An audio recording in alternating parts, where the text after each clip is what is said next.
Assalamualaikum warahmatullahi wabarakatuh.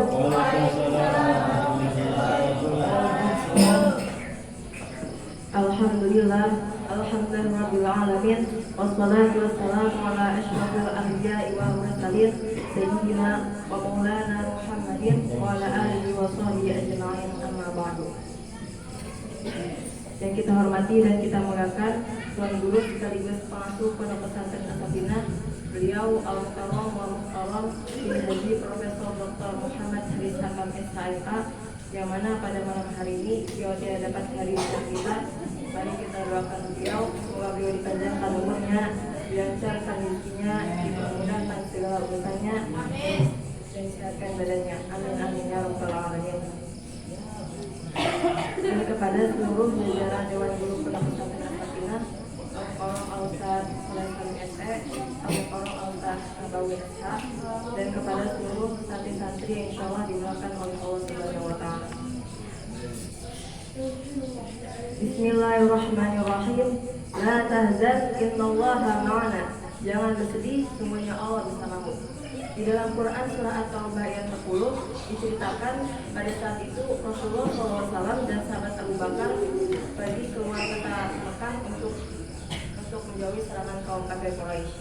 Maka Allah pun menurunkan firman-Nya di dalam Quran surah At-Taubah yang berbunyi, Bismillahirrahmanirrahim.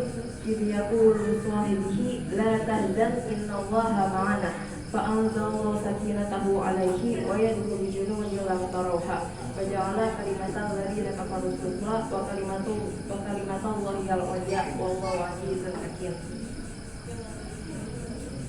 Ayat ini menjelaskan bahwa Allah membantu Nabi Muhammad SAW dan sahabat Abu Bakar ketika mereka menjauhi serangan kaum kafir Quraisy, sebagaimana yang sudah dijelaskan tadi. Ayat ini juga ingin mengingatkan kepada kita bahwa Allah akan selalu bersama kita dan kita ketika kita dalam keadaan sedih maupun bahagia.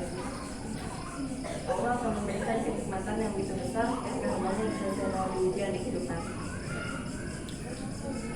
Ada suatu kisah tentang Nabi Ayub yang diberikan cobaan berupa penyakit kulit, diangkat nyawa 12 orang anaknya dan diambil hartanya, namun dia tetap berpegang teguh pada pendiriannya untuk tetap beribadah dengan Allah, karena beliau merasa kalau Allah itu akan memberikan nikmat, bahwa Allah akan membantu beliau.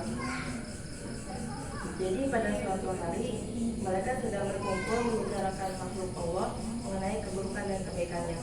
Akhirnya semua mereka sepakat bahwa Nabi Ayublah manusia yang baik ibadahnya kepada Allah. Mendengar penuturan itu, iblis yang berusaha untuk menguping berencana untuk menyangkal bahwa Nabi Ayub itu hanya menjalankan ibadahnya semata-mata agar Allah memberikan harta dan keturunannya itu yang lebih banyak lagi. Tapi Allah menjawab di dalam surah As-Sad ayat 44 yang berbunyi, sungguhnya kami dapat dia Ayub seorang hamba yang sabar. Sungguh dialah sebaik-baik hamba, sungguh dia sangat taat kepada Allah. Tapi karena Allah ingin menjadikan Nabi Ayub lebih bersih imannya, akhirnya Allah mengizinkan iblis untuk melakukan musibah kepadanya. Jadi di hari pertama iblis tertangkap penyakit kulit yang menepis kulit tubuh beliau. Fisiknya gagah pun lama-lama memudar sehingga penyakit itu menyebar. Di hari yang kedua, iblis menyiapkan 12 orang anak beliau. Diceritakan pada saat mereka berkumpul, tiba-tiba bangunan yang mereka tempat itu roboh dan mereka meninggal seketika. Dan di hari yang ketiga, Allah mengambil seluruh harta beliau tanpa sedikit pun. Dalam keadaan sakit, anak meninggal dan harta habis. Namun beliau tetap berpegang teguh pada pendiriannya untuk tidak berputus asa atau mengeluh kepada Allah.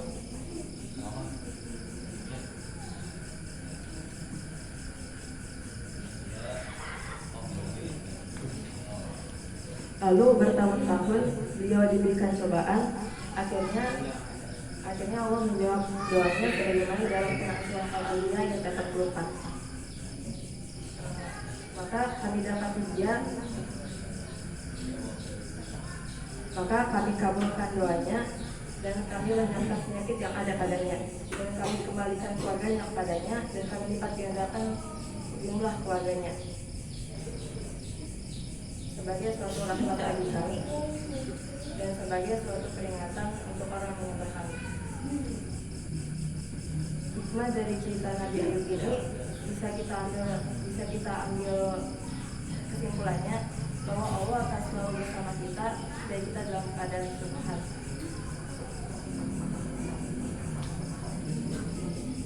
Sebagaimana juga di dalam diskusi Rasulullah SAW dan Allah berfirman, aku sebagaimana yang Tuhan berikan kepadaku, aku bersamanya apabila ia datang kepadaku, apabila ia datang kepadaku dengan berjalan pelan-pelan, apabila ia datang kepadaku sehasta, maka aku datang kepadanya sedepak. Apabila ia datang kepadaku dengan berjalan pelan-pelan, aku datang kepadanya dengan berlari. Pada intinya, kita tidak boleh bersedih karena kesedihan itu hanya akan membuatmu lemah dalam ibadah. Perlu diingat lagi bahwa Allah itu maha melihat, maha teliti, dan maha mendengar. Tidak akan terlewatkan satu doa pun, melainkan Allah mengetahui dan mendengarnya. Itu saja yang dapat saya sampaikan.